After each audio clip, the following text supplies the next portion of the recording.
Tēnā koutou, tēnā koutou, tēnā koutou katoa. Ko Gina Rogers, toku ingoa.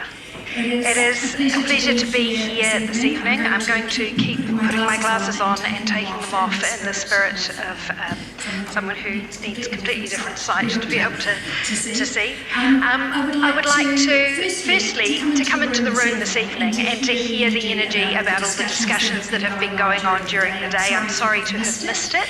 I heard someone make a comment about the fact that these are the same things that we've been discussing for decades, but that in no way takes away the energy for wanting to make change. And I think that we have an exciting evening ahead of us with the launch of Kōrero for change. But when you read through it as someone who has been an advocate and involved in the sector for many years, anyone with lived experience or with advocacy knows that seeing it presented in such a way that connects all the dots and sees that we're not making piecemeal change, as valuable as that is, but tying them together for real accessibility for people is fantastic. I would like to acknowledge all the many dignitaries who are here with us this evening. Firstly, to Jenny Marcroft and Joseph Mooney for hosting us here tonight.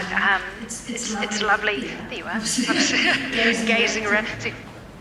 To find you, and fantastic to see that we've got politicians from across the spectrum coming here for this conversation, knowing as we do that this very much crosses the political lines, and it is about what we value as New Zealanders, to have a country and a system that's accessible for all of us.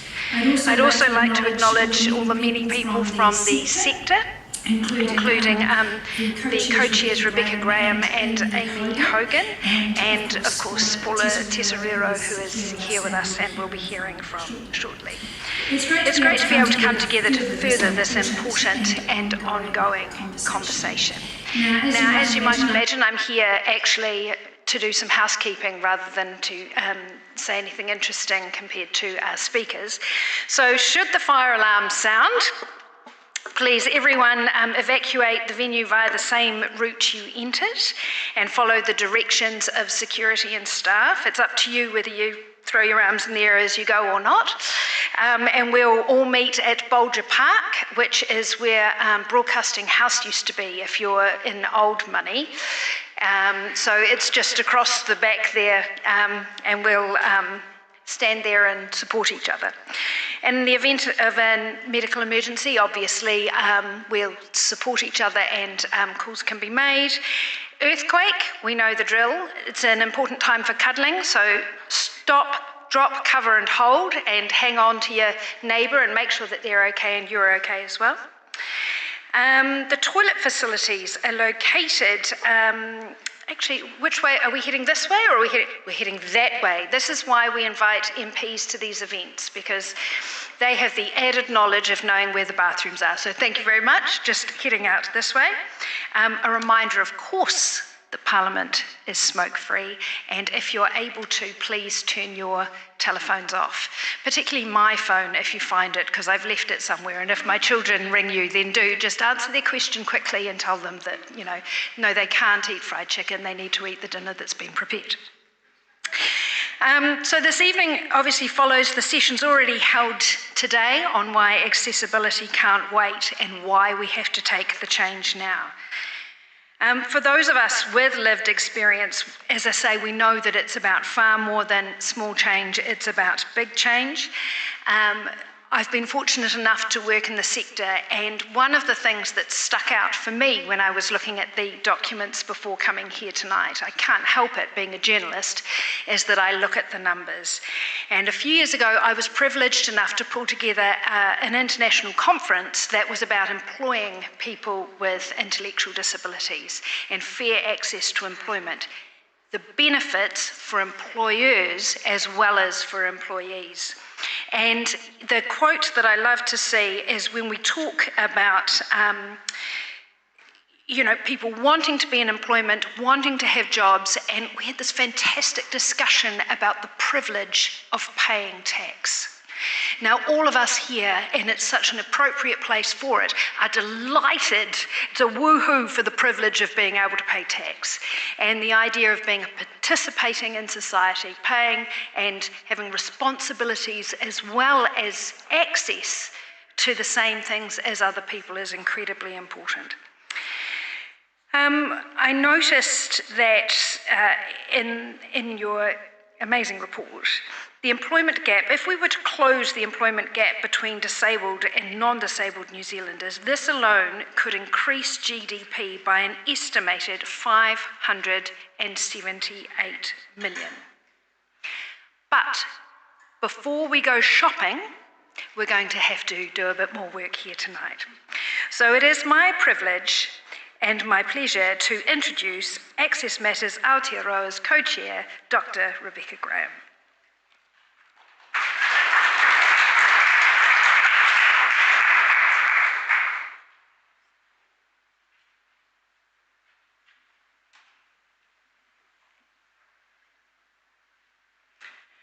Thank you. I'm also going to be joined by my co-chair, Amy Hogan.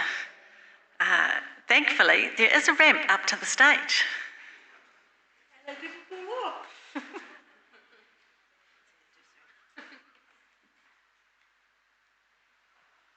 Hi, I'm Amy Hogan. I have the privilege of being co-chair with Rebecca, and welcome to this amazing event in which we're bringing together all the threads of a very long but very productive conversation.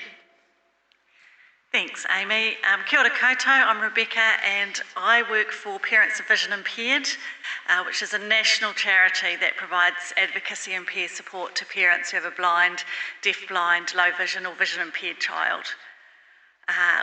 Parents of Vision Impaired is very supportive of Access Matters Aotearoa, and obviously we don't have a lot of money, but they are able to free up some of my time so that I can co-chair for Access Matters Aotearoa.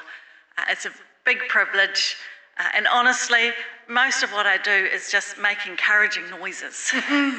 So this is a great idea, we should do that.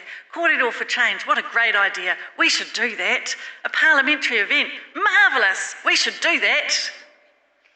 And then get to come here and speak, it's wonderful. Yeah, fancy titles like co-chair, we just basically agree with whatever Diane says. More seriously, it's really important to me as a parent of a child who has not just a visual impairment but additional challenges in life, that this is something that we get right for all of Aotearoa New Zealand, because I want her future and the future of all our children to be different. I want her to be able to work, to be employed, to be part of her community, to be able to live independently, and too often that doesn't happen.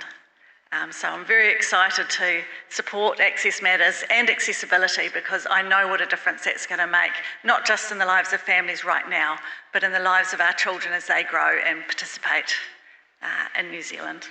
And New Zealand, Aotearoa New Zealand has a long history of being the first and starting a lot of trends for the good. And right now we're playing catch up. But I think if we get this right, we can become a contemporary society again when it comes to rights, responsibilities and obligations, including the semi-privilege of paying tax. Good. All right, I believe I now hand over to our hosts, or is that MC introducing them? Sorry. You introduce? I don't mind. Oh, yes, please. We'll stand together and do it. This is all about us coming together. In fact, it is our pleasure and privilege to introduce the Chief Executive of Whaikaha, Paula Kōrero.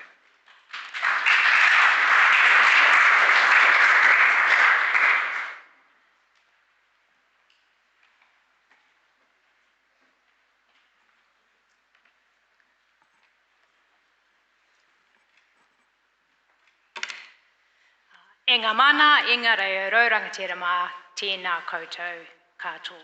Ko Paula Kōrero tōku ingoa, ko te timu whakarau hau e te manatū Whaikaha. My name's Paula, I'm the Chief Executive of Whaikaha, the Ministry of Disabled People. My sign name is this, which is 2 bicycle pedals moving in a forward direction, reflecting my background as a Paralympic cyclist. And I'm standing just above the height of the lectern, and I have short, dark blonde hair, wearing a black top and white pants. And when I spoke at the workshop this morning, I made the joke that success at the end of the day would be, when I was describing myself, that my white pants would remain white by the end of the day. Promptly went back to the office, had a tomato sandwich and dropped the tomato on my pants. So this audience could be a good jinx for what I say, so maybe I'm going to win lotto this weekend. Gina, thank you for your welcome. Can I acknowledge Joseph Mooney and Jenny Marcroft for hosting this really important gathering of a wonderful group of people bringing fantastic and important and urgent ideas to a more accessible Aotearoa. Can I also acknowledge all of the members of Parliament that are here tonight? I have noticed more than a handful, which is fantastic, and I think really speaks to what you said, Gina, about accessibility, having that real interest from a cross-party perspective. I won't name all the MPs I can see because I know that I will miss some out, but I do just want to acknowledge you and your presence and the important perspective and work that you do. Can I also acknowledge our wonderful community leaders, sector partners, other officials from government agencies, business representatives. Thank you for being here. Your presence signals a real commitment to building a more accessible Aotearoa. I also really want to acknowledge again, as I did this morning, the leadership of you, Rebecca, Amy, Diane, and the team at Access Matters Aotearoa for all the work that you do and for continuing this really, really important conversation. This evening marks a really important milestone, the launch of the Kōrero for Change Insights and Recommendations. I had a sneak preview of the report, so I've had the privilege of reading it and the privilege of attending a number of the webinars and speaking at some of them. And I just want to acknowledge the huge amount of work that went into that and the rich conversation that it generated. The insights in the report come directly from disabled people, tangata whaikaha Māori, family and whānaus, carers, researchers, advocates, thinkers, creators, and doers, and decision makers. The strength and mana of the report lies in the fact that it wasn't produced in isolation. It was created with community, by community, and for the community.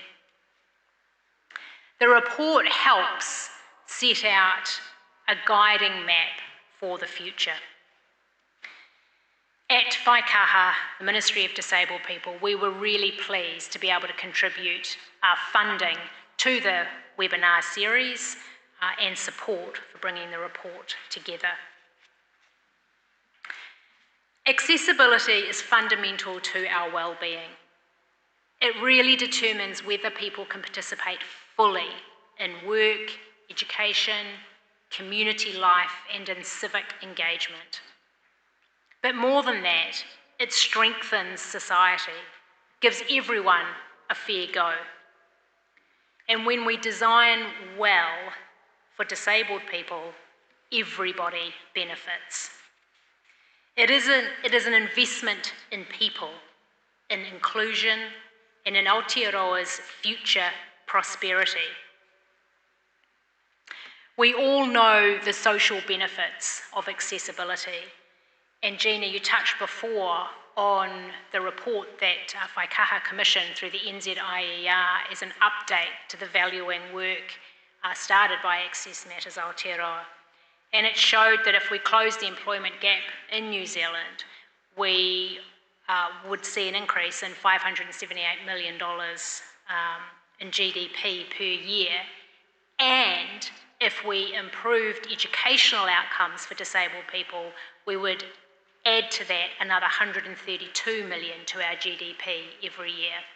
So there are huge economic benefits as well as the social benefits.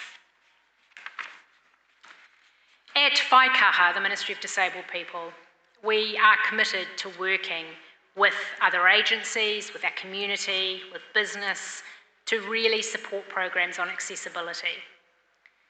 Our accessibility work program complements and will be informed by the Kōrero for Change report.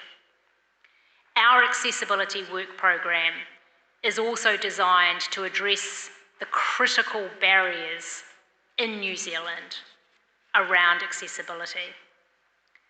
We established the Accessibility Advisory Group, some of whom are here in the room tonight, who provide lived experience and insight to our work. Part of the program is the Access Activator, which people may have seen calling for initiatives for us to fund to grow practical accessibility innovations across Aotearoa. That important program of work sits alongside implementing this year the New Zealand Disability Strategy, which aims to also improve access across 5 domain areas: health, housing, education, justice and employment. And it also sits alongside implementing the New Zealand Sign Language Strategy, critical for access to language. So the report is not the end of a process, far from it. It is the beginning. A beginning that invites us all to take what the community has shared and shaped and turn it into meaningful change. So my ask tonight is this: read and deeply consider what the report offers, engage with its insights, be guided by what disabled people and their families in whānau tell us we should do, and work alongside all of us who are all really trying to nudge things forward and create a more accessible Aotearoa. Thank you again to Access Matters and to everyone who contributed to Kōrero for Change. Your voices have created a foundation for real transformation that we now all collectively need to do our bit to deliver. So ngā mihi nui kia koutou katoa.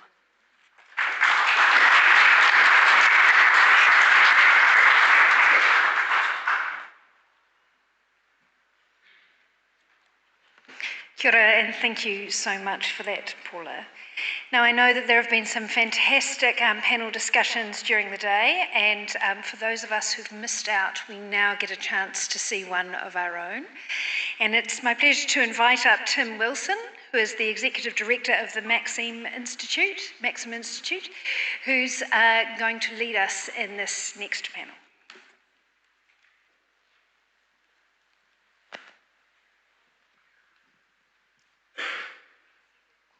Tēnā koe. Great to be with you. Good evening. Thank you for that. Look, I'm here so that we can summarise some of the discussions that we've been privy to today at the Access Matters Summit. So I'd like to call some people to the stage to help me with that, because I will do a terrible job on my own. I'll call first Dr. Carly Mercier from the Helen Clark Foundation.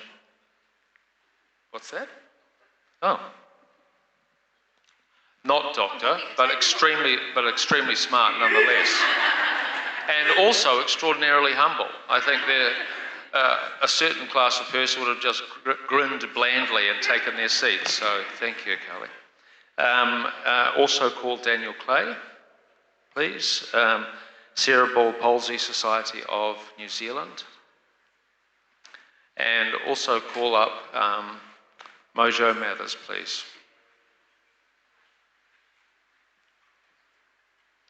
She is Chief Executive of the Disabled Persons Assembly. I'm going to sit down because I think that makes everything a little bit more comfortable. Look, I think just as a brief, I've suggested titles, but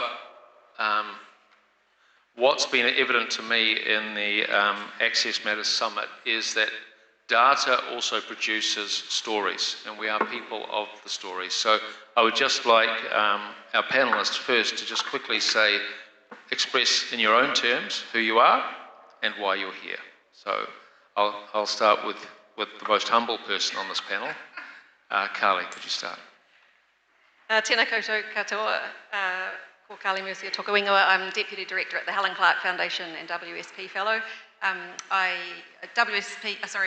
Clark Foundation is a public policy think tank, and I work there to do public policy research on topics relating to infrastructure and sustainable urban design.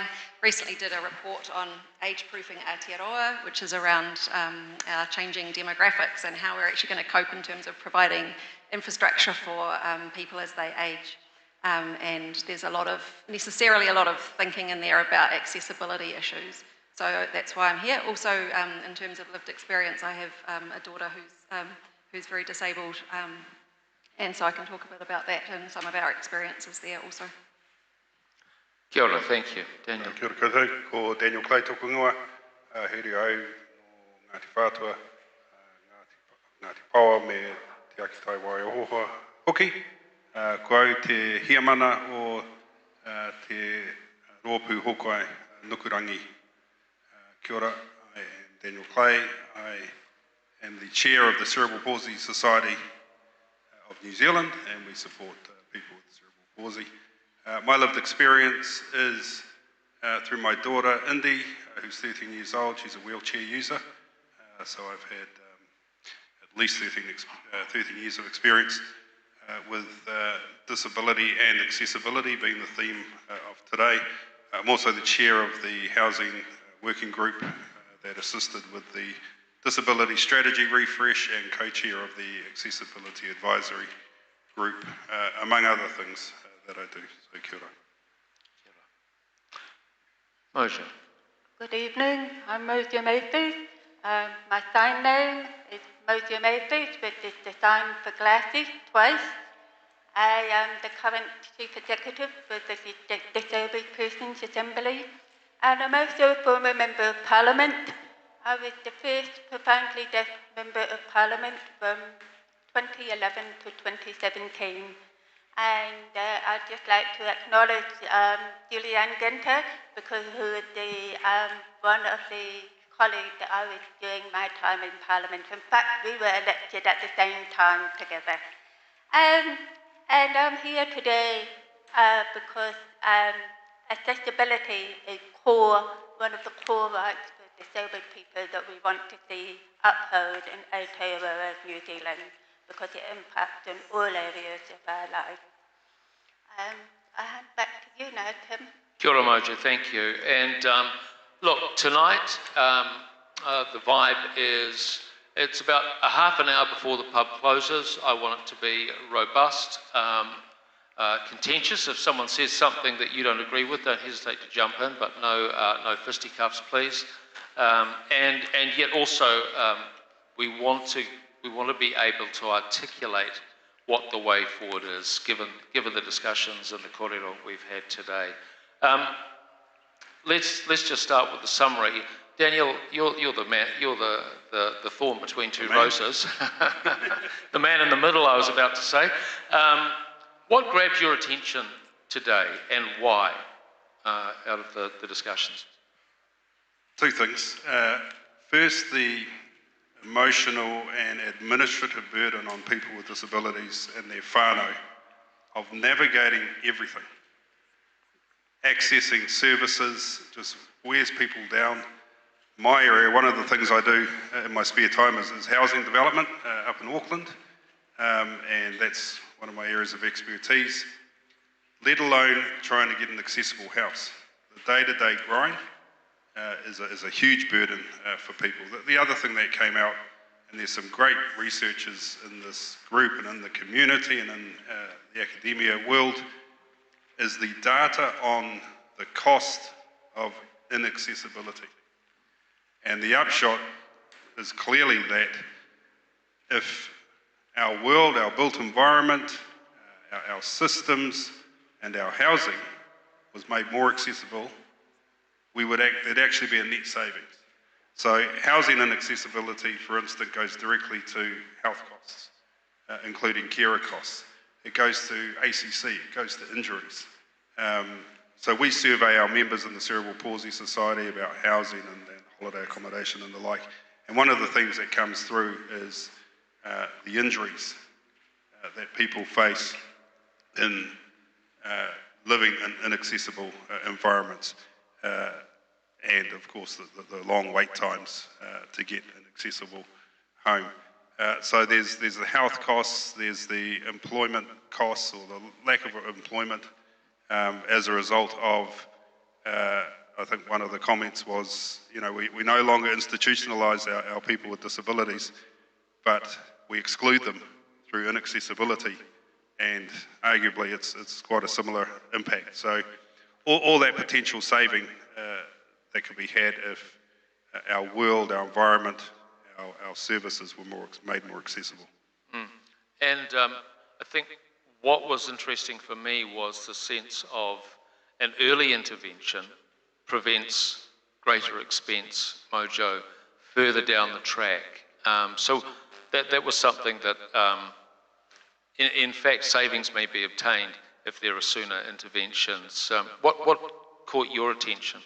Well, I think early intervention is critical. It has a lifelong impact on outcomes for disabled children. I mean, I was born profoundly deaf.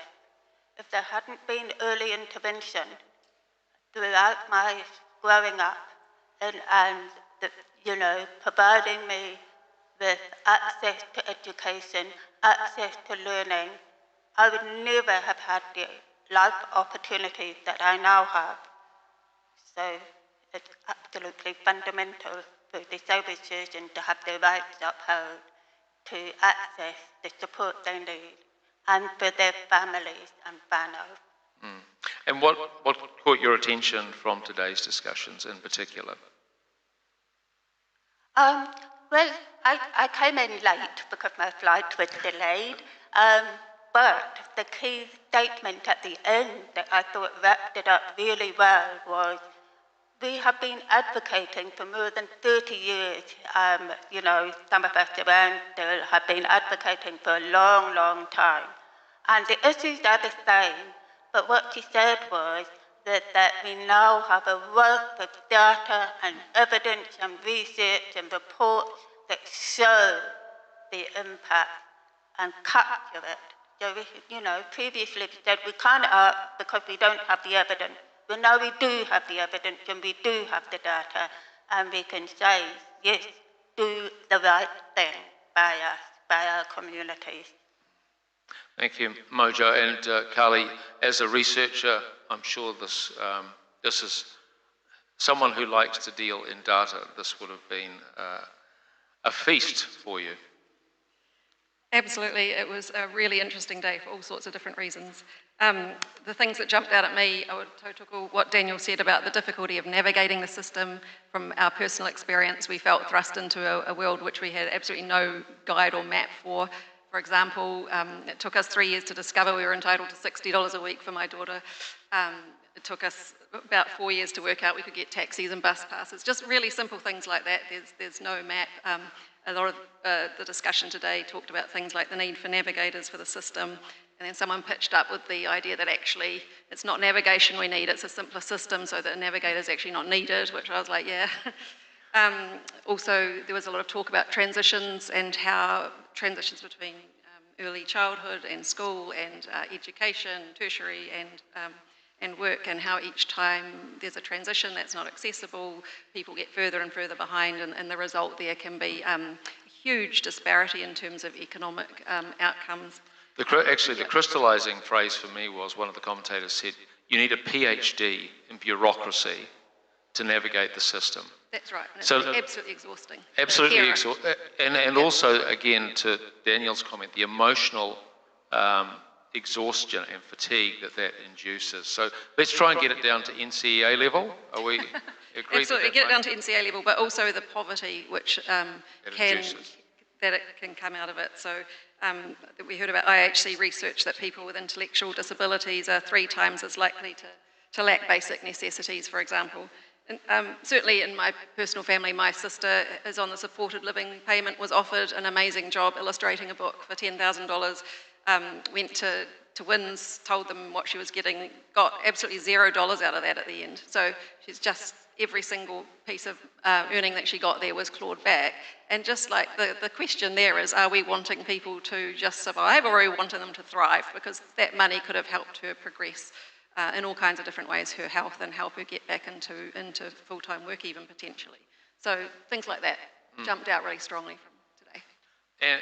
And also the sense that the system currently actually penalises the ambition to rise up, to be able to. So, for example, in the case of your sister and the book, that process of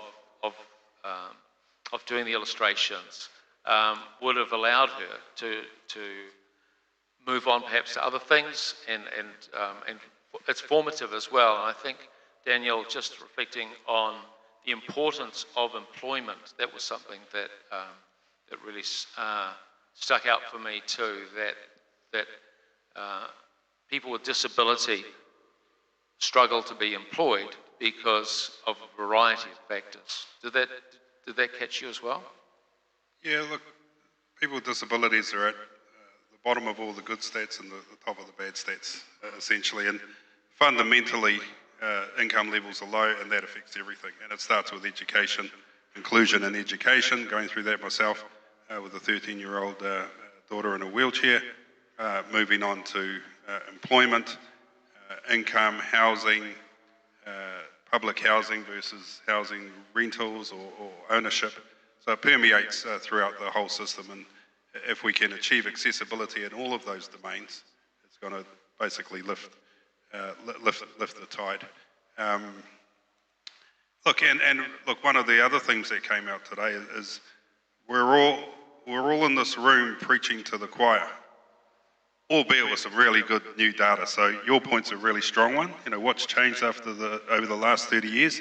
Not the need, not the passion, but the data. So we've got that data now, and now the question is what do we do? And it's great to be able to have the privilege to be in here and have some of our leaders, our MPs in here.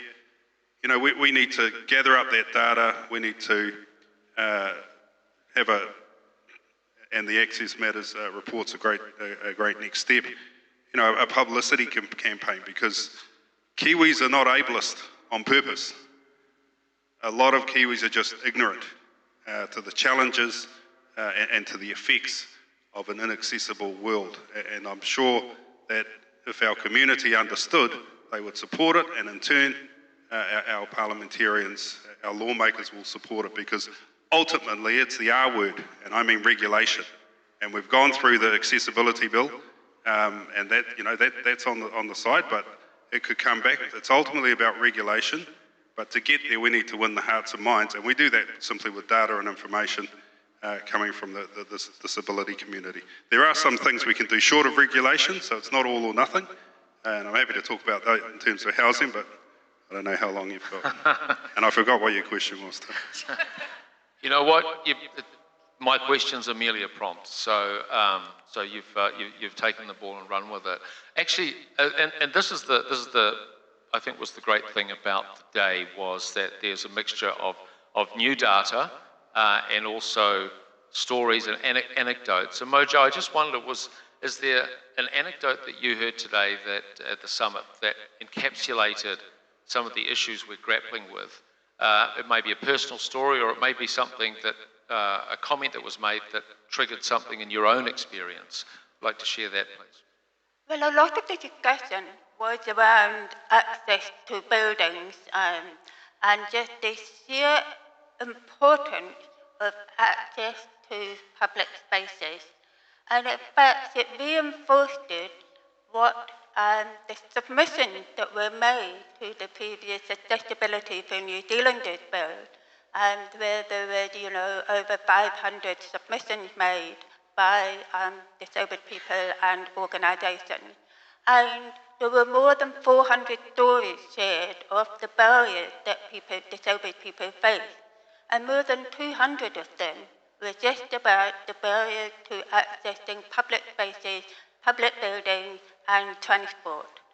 And then the next biggest number of stories about barriers were about access to information and communication, including the digital divide.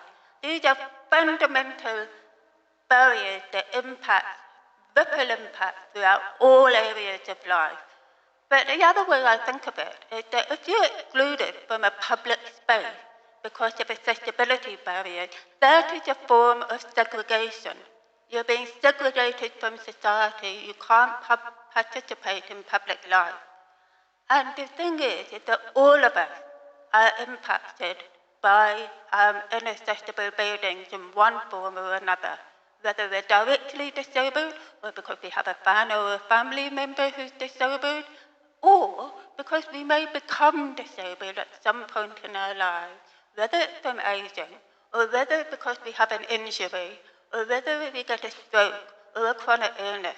We have hundreds of thousands of New Zealanders impacted by chronic illnesses that mean that accessibility now is becoming increasingly important.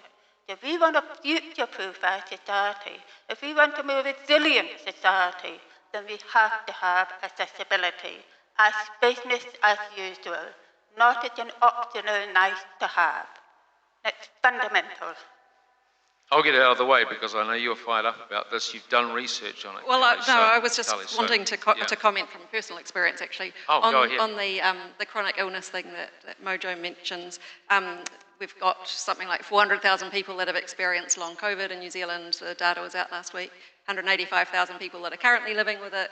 We've also got tens of thousands of people with chronic fatigue. One of them's my daughter, who's severely disabled from it, is in bed most of the day, needs help washing, needs all her food brought to her, can only leave the house in a wheelchair, is not disabled because she has chronic fatigue. So one of the things that I really would push hard for people here is whether we could get whether we could accept that long COVID and ME are really disabling conditions, whether we could base disability eligibility on function rather than on diagnosis, whether we could get support for carers of people with long-term illnesses. That's something that I really feel passionate about from my personal experience. So glad I got the chance to bring that up. Good. I also, one of the moments for me in the summit was when you were talking about the demographic issues that we are going to face as a country and how that will broaden, I think, the population that are now people with disability, and also add a sense of urgency to an issue and again, that phrase business as usual won't do it because business is changing. Can you unpack that a bit more? Yeah, so I think the work on ageing, the intersection between ageing and accessibility and infrastructure is a really important one that we haven't really got our heads around very well strategically in terms of systems thinking in New Zealand. We've got this massive bulge of ageing demographic. We're going to have within 25 years twice the number of over 65s. Within 35 years, 3 or 4 times the number of people aged 85 or older. And when you think about the fact that the general population, about 17% would be identifying themselves as disabled. Within the over 65 population, it's more like 60%, nearly 60%. So we've got this massive bulge of people coming, 700,000 people over 65 within 25 years are going to be all competing for infrastructure such as housing and aged care and so on. And I think particularly in housing, I'm really worried about the lack of accessible housing. It's already incredibly difficult to get accessible housing. The private rental market, I think there's something like 2% accessible housing. how does that look when you've got this massive bulge of older people coming through? A little bit concerned about that. So I think we need to be doing some really serious population planning there, and we need to be making sure we're getting more and more public housing, building it, but making sure it's also accessible. And we need to be providing incentives also for private housing to become more accessible as well. Daniel, thank you. Thank you, Carly. Daniel, housing is one of your areas of experience, amongst other things, but also wisdom. What would you add to what Carly has said? Well, if I could just first speak to the public representatives in the room. Think of the voting bloc. We've got 17% of people with disability plus the ageing population. You know, this is a growing issue, and it's not going to go away. And I'm not a politician, but it seems to me to be a political winner. Apart from the justice and the societal equity that's involved with making our country more accessible. So what you're saying is that what may be seen at the moment as an issue affecting a particular community will be more broadly resonant throughout the disability population will grow as a result of the ageing population. Carly's got some great stats on that. Just on housing, and let's step back. Housing is a fundamental human right. The Declaration of the Rights of the People with Disabilities confirms that, but we know that. You know, we all go home to our safe, comfortable home, and a lot of our disability community members don't have that privilege. So housing is hugely important. I think the first thing with a lot of these kōrero is we're actually not starting, or should try and avoid starting from a blank sheet because there's been so much work done. And on housing, I go straight to the disability strategy. Some great work was done, led by Whaikaha last year. We've got actions coming out of that. They really reflect the deficit in housing. So I think the stat is 2% of housing is accessible, and then you put quote marks around accessible. Some of them are accessible-ish. So one of the work streams that's coming out of that is to actually understand what accessibility means. There needs to be tiers of accessibility. Accessibility for one person is not the same for another person. A focus on high needs. So there's a lot of work being done in terms of definitions, guidelines. Kāinga order in particular, it would be no surprise that people with disability, there's more of those on the housing register and more of those waiting for accessible houses. So when Kāinga order aim for 15% of accessible housing, that's great, even though your research says, and some positions are, it should be 80% to deal with this growing population. What exactly is that? You know, a developer friend of mine took me to his accessible house he was building. I opened the door and there was a staircase straight ahead. And now that may be accessible for some of our community, but it's not accessible for a lot of them. So short of regulation, which is, you know, absolutely missing in terms of private housing, what can we do? One, implement the disability strategy as it relates to housing. And two, incentivise the private sector. So I work in the private sector in terms of housing development. You know, corporates are rational creatures. They respond to incentives. And at the moment, there's zero incentives to build accessible housing at scale. So there's a couple of ways to incentivise it. Firstly is to shine a light on it. Now, I think accessibility, housing, and more generally, should come into our ESG reporting, our environmental, our social governance reporting. It's all quite focused on carbon at the moment, but we need to get in the S, the social, accessibility in there. Also, there's a lot of ways to incentivise private development through Crown land, through council land, and the deals you can do that. We incentivise affordable housing, public housing, build to rent. Why can't we add accessible housing as well? I could go on, but I'm getting the evils from Natasha. And you don't want to get the evils from Natasha, I can promise you that. Look, Mojo, we're coming into land, so to speak. Daniel just made a pitch to the MPs in the room about how they can obtain re-election by surfing a demographic tsunami back into office. I'll underline that. Let's just pause and say, okay, if there's one thing you want the members to take away from this kōrero, Mojo, what would it be and why? No matter what portfolio you have or what ministry Mojo, into the... Thank No you. matter what portfolio you have or what ministry you're responsible for, disabled people are part of your community and your demographic. And there'll be some way that you can improve accessibility for us somewhere in your portfolio. It's a whole of government issue. It's not a single person. It's not up to Whaikaha alone to try and solve everything for all of your ministries. All of you to be able to step up and work with us. And we will tell you what the answers are for us and what we need. And hope you listen to us. So that would be my key message. Kia ora, Mojo. Carly. I'd like to see cross-party agreement that we need strategic long-term vision for our infrastructure planning, given the changing demographics in New Zealand, given that will have a big impact on mobility and accessibility over time, especially, I mean, that's not just housing, that's for urban design, aged care, public transport, and obviously healthcare as well. So some kind of national cross-government leadership body on ageing and accessibility, which could be mandated to produce long-term designs, and also think strategically about systems, how we can save money over here, how we can spend money here to save money here, so that it's not just each agency thinking about what it needs to do itself, but like maybe we can actually save money by putting more money into benefits, for example. Or helping people with their housing to make it more accessible so they don't have to go into hospital, that kind of thing. And another thing there, which I'm going to add quickly, is we need really good data collection. I think just drawing on that researcher thing. And particularly proper population planning, because we don't have a government policy statement on population. We don't have a really clear vision of where we're going. We don't have a good sense of which regions are going to be burdened in which ways. We don't then think, well, actually, we need this many hospitals over here, and we need this many age facilities here, and we need this many accessible houses here because we know it's going to look like this in X years. We're not doing that thinking. So can we start doing that thinking? But Carly, we're Kiwis. We just respond to crises. Yeah, we like to just throw money at crises as they come along. Yeah. Yeah.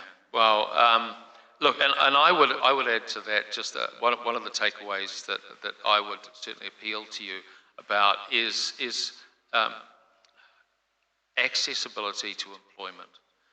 And as you all know, walking these halls, the jobs that we do form us. They train us. They shape us. They are vocational, but they are also pragmatic.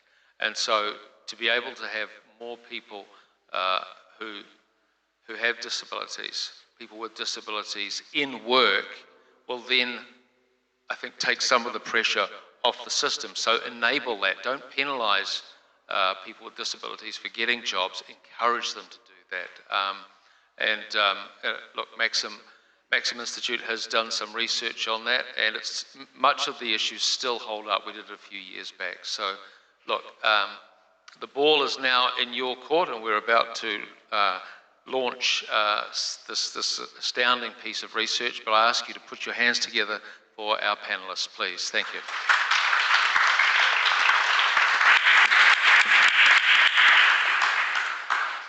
Kia ora, and thank you all very much for your time.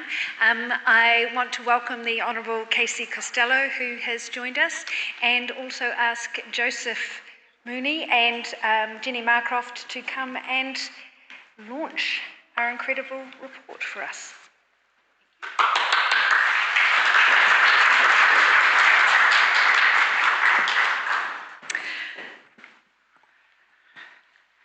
Kia ora koutou, he mihi mana kia koutou. I just want to begin by acknowledging Mātua George, haven't had the opportunity to do that, just for opening us up today. And also just want to make sure you feel officially welcome by your members of Parliament here tonight to your Parliament. It's a pleasure to be hosting you alongside Joseph Mooney this evening. Before we begin the launch of the Access Matters Aotearoa report, Kōrero for Change, Insights and Actions, Just acknowledging the panel. Tim, thank you for moderating so beautifully well. Of course, great words of wisdom from Mojo. We had Carly as well, and Daniel, incredible insights, and thank you for that, for sharing your insights and of course your perspectives. The discussion has highlighted something really important, that meaningful progress on accessibility comes from bringing together lived experience, research, policy insight and community leadership. The Kōrero for Change report reflects exactly that approach. It draws together insights gathered over the past 2 years from disabled people, community organisations, researchers and policy experts across New Zealand. One of the key messages that emerges from this work is that accessibility does not sit within a single policy area. It intersects, as we've heard this evening, housing, transport, employment, public services, and increasingly with digital and communication environments. And as our society becomes more connected through digital platforms and media systems, ensuring these environments are accessible becomes even more important. I'm the Undersecretary, the Parliamentary Undersecretary for Media and Communications, and a piece of work that I've been involved in is looking at what are we doing with captioning and audio description, and seeing if we can do a little bit more, put a bit more pressure on our broadcasters to do their share to increase the level of CAD that we have at the moment. As society becomes more connected through these digital platforms and media systems, we must ensure that these environments are accessible, and that's, I believe, more important than ever. Reports like we're about to announce tonight help bring together these experiences and insights that can inform practical action, constructive conversations about how we continue improving participation and inclusion across New Zealand. It is therefore my pleasure to formally launch Kōrero for Change, Insights and Actions. And a very warm thank you to Access Matters Aotearoa and to everyone who contributed their time, their knowledge and their experience to this piece of work. I'm going to hand over now to my parliamentary colleague Joseph Mooney, who's got a few words to say as well. Thank you very much.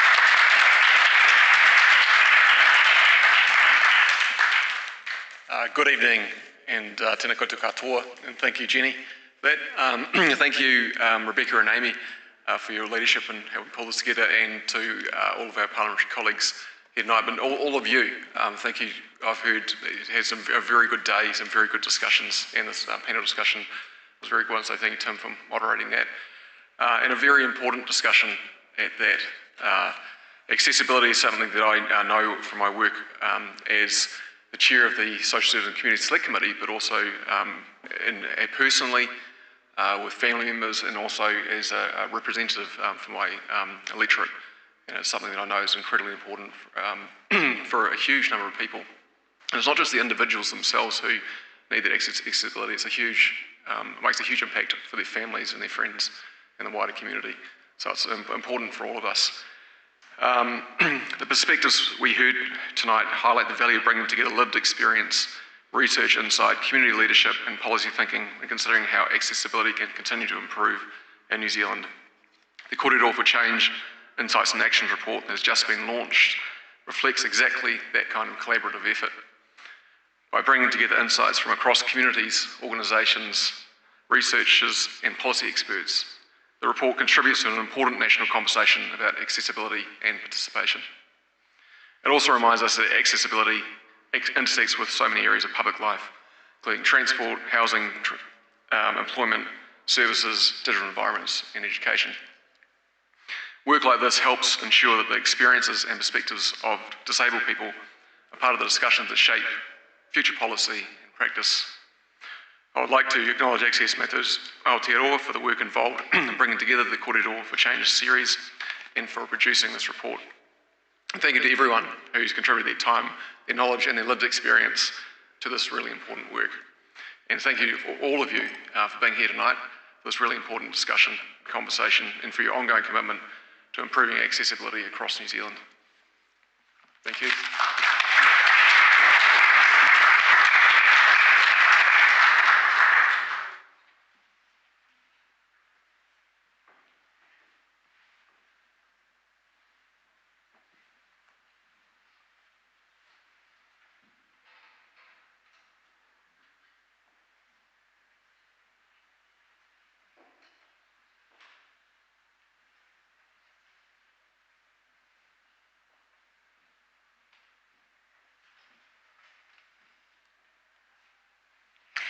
thank you so much, Joseph and Jenny. Thank you for your graciousness in agreeing to host us and for launching our report. Thank you so much. It's been an absolute privilege to be part of Access Matters Aotearoa, and I am incredibly proud of the team. I'm proud of Diane, David, Natasha, and Elizabeth for all their hard work in getting us here. It's certainly taken a team to pull it together and do all the work involved. And of course, incredibly thankful and grateful to Kimberly and Juliana for their work in getting Kōrero for Change up and running, getting the initial idea and running with it. We're very privileged to be able to draw together all of the information from the series. And in particular, I'm really proud that this is a self-determining piece of work. This was done by disabled people, for disabled people, and centred disabled people throughout. So it's been an absolute privilege to be cheering everybody on and saying, fantastic work, keep it up. And I think in a lot of ways that's where co-chair, that's our main role, is cheering people on. And our hope is that this is the spark that will start the next conversations and the next practical steps towards real accessible change, where it's not just a Kōrero for change, it's action for change. And I believe that we have both the data, which has been talked about, but we also have the resourcing, we have the will, and now we just need a coalition of the willing in all areas of Parliament, and to use the good R word in the sense of good regulation that can give accessibility in Aotearoa teeth. So that's the challenge we're laying down. Thank you. And a big round of applause to the team for the report.